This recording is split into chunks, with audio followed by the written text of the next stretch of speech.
Depuis le deuxième soir de Pessah, on s'est engagé dans une mitzvah très particulière. La mitzvah de Sephirat HaOmer. Le comptage, le décompte du Homer. La Torah nous dit que durant cette période, entre Pessah et Shavuot, Usfartem lachem imachat ha-Shabbat, vous allez compter les jours. La Torah nous dit aussi que au début et à la fin de ce compte, dans le temps du Beth Amikdash, il fallait amener un sacrifice, une offrande particulière de céréales, et cette offrande a été agitée dans les différentes directions, différents sens. Différentes, le haut, le bas, le côté, à droite et à gauche, et ainsi de suite. Similaire à ce que nous faisons avec le loulav, quand on secoue le loulav et les trocs durant la fête de Sukkot, pour nous indiquer que dans tous les coins, dans tous les endroits, dans tous les sens de l'existence du monde, Dieu est présent et Dieu dirige. Mais là, essayons de comprendre un peu. Aujourd'hui, nous n'avons pas de Beth Amikdash pour le moment maintenant. C'est quoi le message? Puisqu'on réalise que la Torah elle est éternelle, même pendant qu'on ne peut pas faire cette mitzvah avec l'offrande de ces céréales, mais quand même, il y a un message vivant pour nous aujourd'hui. Eh bien, la mitzvah, elle est, avant de compter, il faut faire une bracha. Si nous avons manqué une journée, on n'a pas compté, le lendemain, on ne peut plus compter avec une bracha. Il faut que tu aies la bracha de quelqu'un d'autre, on répond amen et ensuite on compte. Ça veut dire quoi? Qu'il faut que ça soit un compte parfait. Notre compte. C'est quelque chose que nous comptons. Comme d'ailleurs, il y a marqué Usfartem lachem. Vous allez compter pour vous, c'est votre compte. Qu'est-ce que ça veut dire ce compte?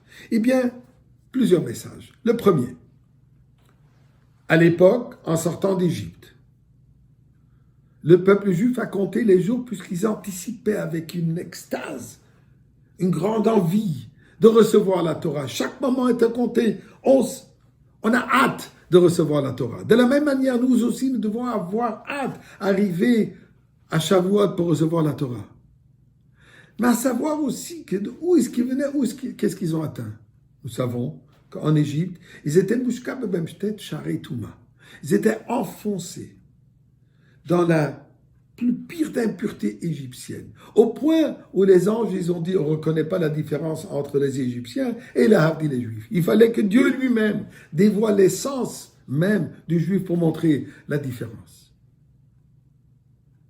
Eh bien, ils ont réussi par le fait que Dieu les a sortis de cette impureté.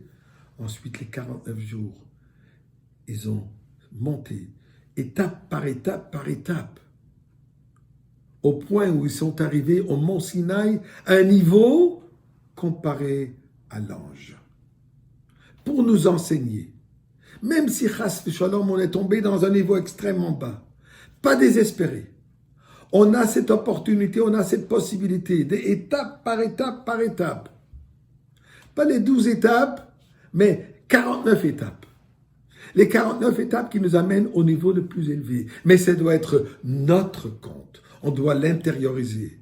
On doit s'améliorer nous-mêmes. Il faut aller trouver nos erreurs, nos failles et les corriger, les améliorer, étape par étape. On ne saute pas une étape, puisqu'en sautant une étape, on ne peut plus avancer.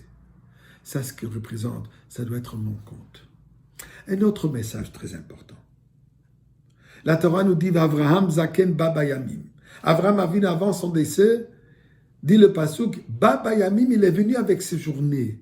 Nos sages l'expliquent en disant, Avraham est venu sa vie entière.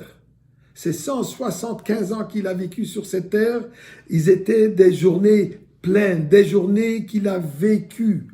Chaque moment de sa vie était un moment productif. Chaque moment de sa vie est un moment où dans laquelle il s'est engagé, dans laquelle il accomplit sa mission, qui est, comme il dit, Hineni, il dit à Kadosh Baruch Hu, me voici, ce que tu demandes de moi, je le fais, je suis prêt à faire. Et on connaît l'histoire de la vie d'Avraham Avinu. Devant tout défi, il a toujours répondu Hineni. Hineni. Nous aussi, nous devons apprécier ce cadeau divin, le temps. Il n'y a rien de plus précieux que le temps. Le temps ne peut jamais se rattraper. Le temps perdu, c'est du temps perdu. Nous devons apprécier, à vivre d'une manière constructive, vivre d'une manière productive dans Torah et Mitzvot, dans tout ce que nous faisons, que ça soit imprégné par les valeurs de Torah et Mitzvot.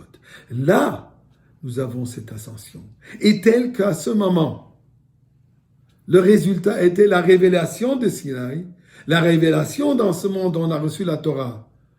Nous aussi, par notre effort, et il ne faudra pas attendre jusqu'au 49e étape, mais dès maintenant, nous aurons la révélation de Mashiach avec la présence divine dans ce monde matériel.